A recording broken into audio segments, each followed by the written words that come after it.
Now for the most popular one, which we'll probably have to make the television cut at the way we're going to go if we can do it in time, is Kiss with Revenge. 12 tracks, 48 minutes, the 16th studio album from the American hard rock band, released May 1992 via Mercury Records, produced by Bob Ezrin. 5 singles are released in God Gave Rock and Roll to You 2, Unholy, Domino, and I Just Wanna, and Every Time I Look at You.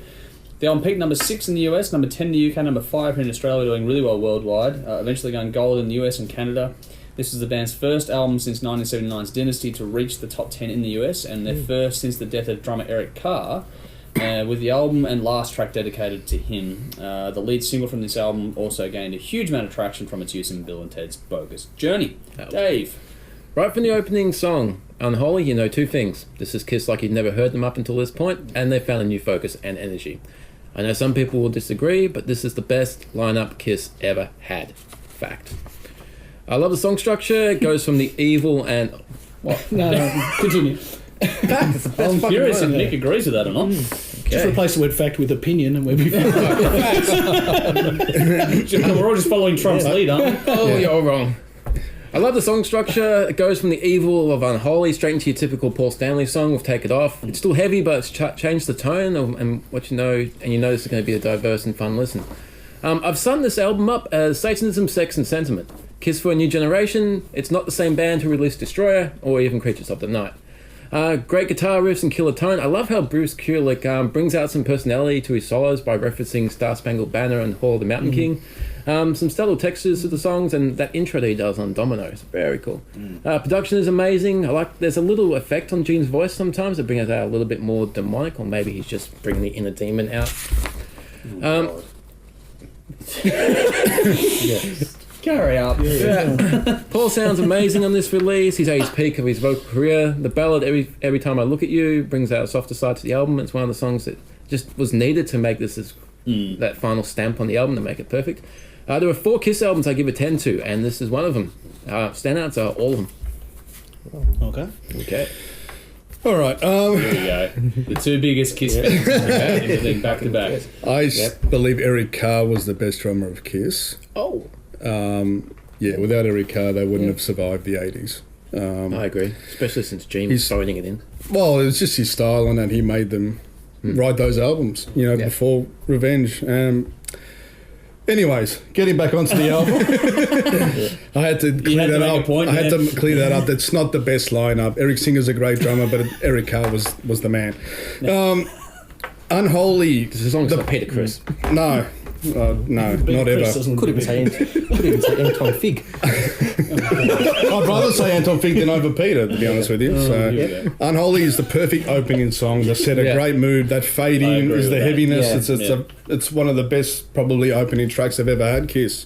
Great bottom end on this album. Something that they had been lacking if you go back a couple albums like Crazy Nights and just wasn't there at all. It's a good mix. If anything, the drums are probably a little bit too far back. Potentially, but that seems to be Bob Ezrin's thing, especially with working with Kiss. You listen to all the stuff he's done, the drums are quite back and quite low and sort of a little bit muddy for my liking. I was just going to say some highs on the kick would have made that album just punch a lot more. Bruce Kulick plays his ass off on this album. His aggressive approach really suits the songs. They were going for a more edgy fuck you attitude per se. We're not the poppy Kiss anymore. We're more of the hard edge back to the early sort of days Kiss. And it really suits really well. I really thought Eric Carr would have played his ass off in this album if he had the chance. It's unfortunate because this would have suited him because if you look at the album that's closest to it, Creatures of the Night, that is essentially a Kiss drumming album. Everybody goes back to that, goes and listen to the drums on that. So he would have killed this album. It's unfortunate that he didn't get the chance to put his stamp on it. It's a fantastic album. I actually thought some of the stuff prior to this was quite good on Hot in the Shade. I thought it was leaning. I thought it was leaning into this anyway. It was a progression going forward. But this album is, like Dave said, they were fully focused. They did come out. It's a shame that this band, even with Eric Singer as a lineup, didn't do more. Because this really did put them back on the map. And to be honest with you, I think it rejuvenated their careers. And made them relevant again, where they were sort of tracing trends. I just said, fuck the trends, we're just going to do a hard rock album at the right time. With Skid Row and Metallica on the back end of their album, the Black Album, a year before. it just slotted in quite nicely with all that was going on. So they were right up there again with any other band, if you ask me. I gave it a 10 out of 10. Yep. Unholy, Take It Off. Thou Shall Not, I thought was a great song. Geez, the whole album is fantastic. I just want it. But yeah, it was Kiss really at their peak, non-makeup. Yeah. And it's unfortunate we only really got one album, or that is another one after this. But Carnival of Souls.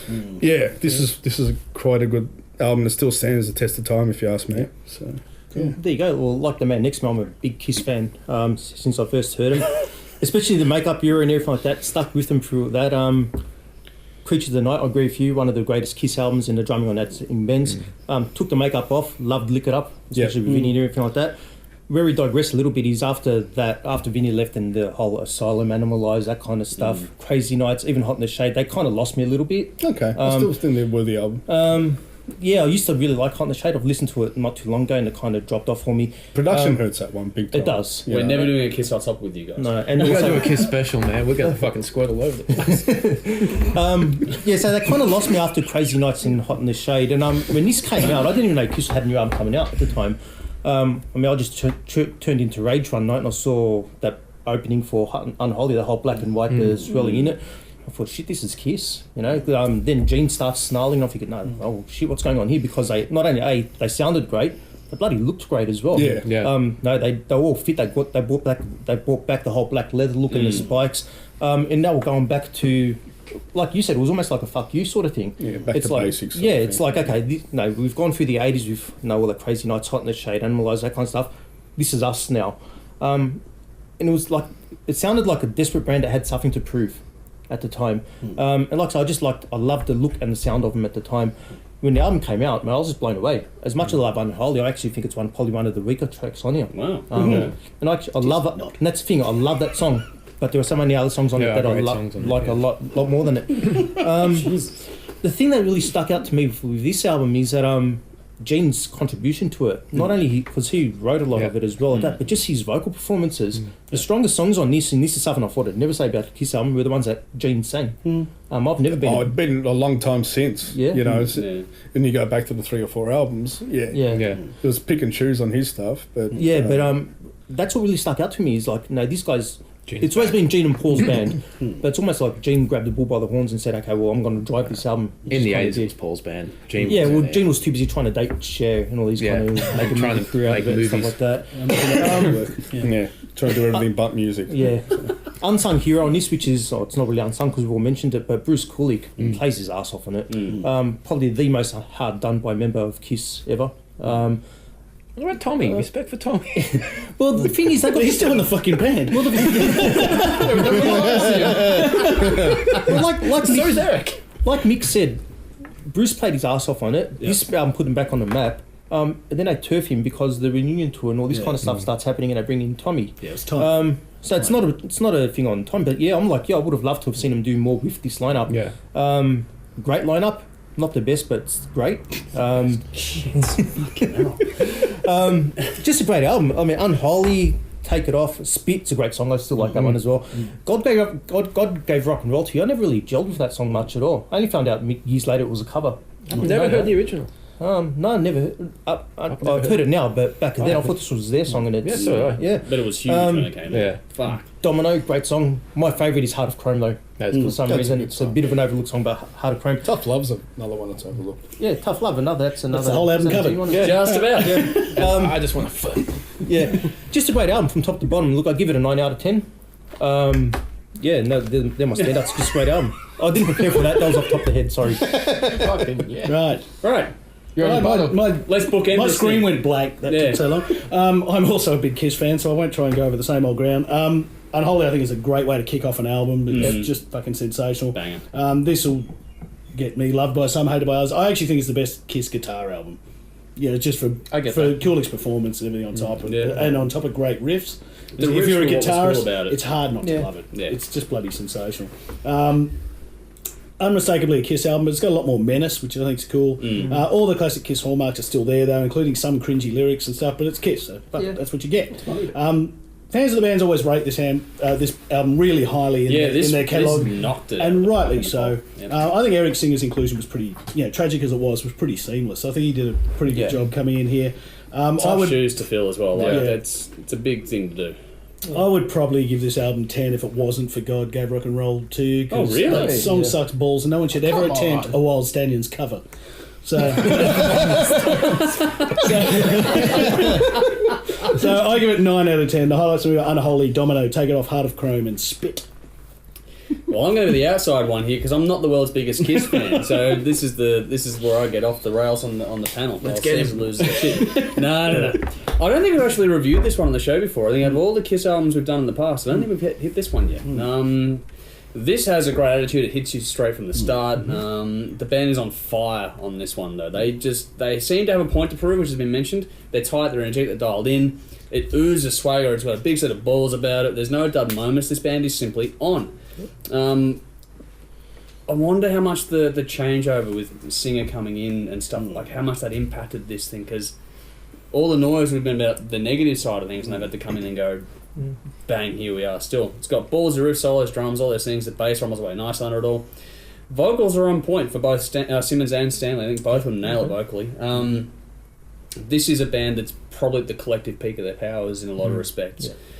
Lyrics, I thought they were pretty good. They tell stories with a little crafted. You always get the silly stuff in there, but overall it's fun. It's got substance. There's some points to prove in there as well. They've come up with something big, and you can see what was successful. The serious stuff they did do on this album is still relevant today, I think, lyrically. And the production is exactly the right kind of nasty. Like, it just got a real band sound about it, which was fantastic.